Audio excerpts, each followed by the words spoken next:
Okay. So it's interesting we're talking about this because I did power rankings earlier today. And again, Denver Broncos fans, I'm sorry I left you out at first. I actually had to add them in midway Hold on. through. We gotta address that real quick, live in the air. Josh, how do you forget the team that you picked to win the AFC West this year, and the team that I think now they have the second best record behind New England, at least in the AFC, but I think in the whole NFL. I think it was because they got in a really close game against the Washington Commanders, and I was looking at some of the other teams that had more dominant performances, and somehow they just evaded me. Are you But sure it's not deep down? Because you know that even though the Broncos beat them, the Chiefs are better?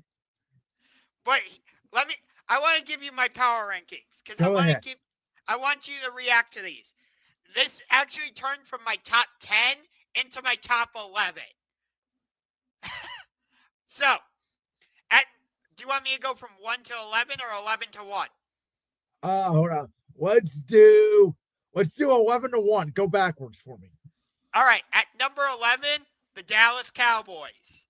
At number 10, Jacksonville Jaguars. At number 9, the Philadelphia Eagles. Or at number 8, the Carolina Panthers. At number 7, San Francisco. At number 6, Denver.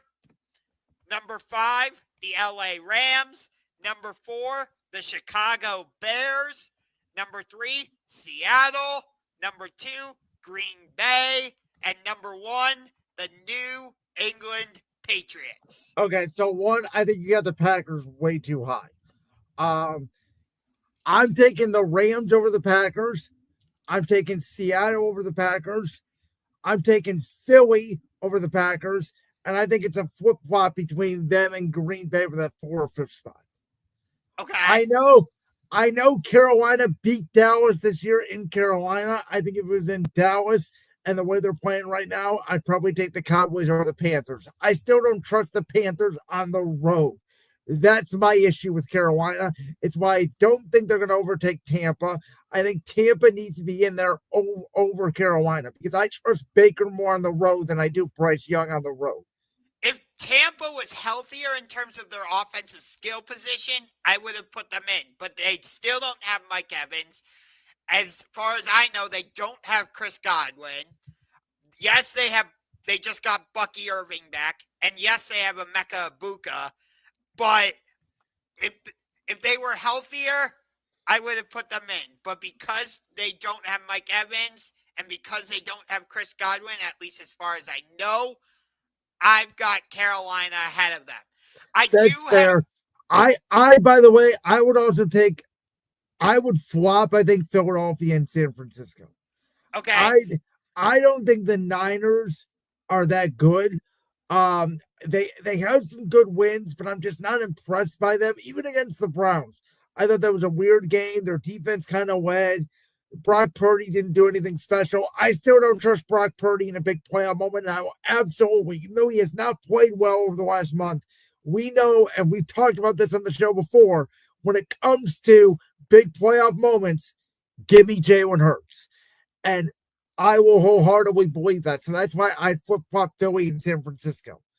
I would also take the Rams over Seattle. So I would probably flip-flop the Rams and the Seahawks as well because I think the Rams are better than Seattle. Well, yes, the Rams already beat the Seahawks in LA a couple weeks ago. I'll give you that. But I'm not just talking about that. That's what the eye test tells me because over the last 2 weeks, Sam Darnold has not played well. They could have played me or you and beat the Minnesota Vikings. Their offense didn't have to do anything. No. And Sam Darnold is going to have to prove to me that he can literally get over the Rams because... And by the way, he did not play that well Sunday either. No, but he didn't have to. Well, again, that's the last 2 weeks, though. Against the Rams, he didn't play well. They lost against the Vikings.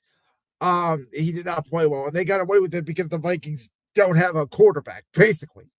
No, they had Max Brosmer Like or something. who made a worse throw than Will Levis, if that's possible. That might be the worst throw in the history of the NFL. That was horrible. Um, but since you have this topic bar up there in terms of MVP, I guess I'll just get to that right now. Yeah, go ahead. Drake May is still number one for me. That did not change. Matthew Stafford is at number two. Dak Prescott has shot up to number three. And because he is basically the offense for the San Francisco 49ers, I've got Christian McCaffrey at number four. And at number five, I went back and forth between Caleb Williams and Bryce Young. But because of what Carolina is doing, I gave the edge to Bryce Young. And Caleb doesn't have the numbers. And I like the fact that you dropped Jonathan Taylor out of the conversation because he has not had the same November that he had in September and October. And again, I think it's possible the Colts don't even make the playoffs. Yeah. Do you remember, they got off to this hot start, and we were both like, okay, maybe they are legitimate. But then you look at who they've beaten, they haven't really won at games against anybody legit. Yes, well, I will say they should have beat the Rams in LA. That fumble by Mitchell cost them that game. And they should have beat Kansas City in Kansas City. Yes, but they did not. And they only beat the Broncos because of the leverage call. Yeah. So you take that game out of the equation, who have the Colts really beaten? And remember, their big acquisition, Sauce Gardner, he's now dealing with a calf injury. So the only gripe I have of those rankings, I would flop Stafford and Dak. I think Dak's right behind Drake May now as the number two candidate in the NFL for MVP because of the expectations. Going into the year, Matthew Stafford, we thought his back could be hurt. Yes. But we said if healthy, the Rams are a Super Bowl contender. I believe you even put them as the number one contender to the Philadelphia Eagles in the NFC at the start of the year. With the Cowboys, we both thought they were going to be a bad team. They were tanking. We both thought Dak Prescott may ask for a trade. And when their defense was bad, they may not have been winning, but Dak was putting up MVP numbers. I said very similar to Joe Burrow last year with the Bengals. And to me, Dak is the reason more so they're winning more so than their defense. Again, if I'm the Cowboys, I'm not letting George Pickens hit free agency. He has been a great complimentary receiver to CeeDee Lamb. If you let him walk out the door, I don't think the Cowboys would be nearly as potent offensively as they are. Yeah, I think a certain quarterback in Pittsburgh would have loved George Pickens right now.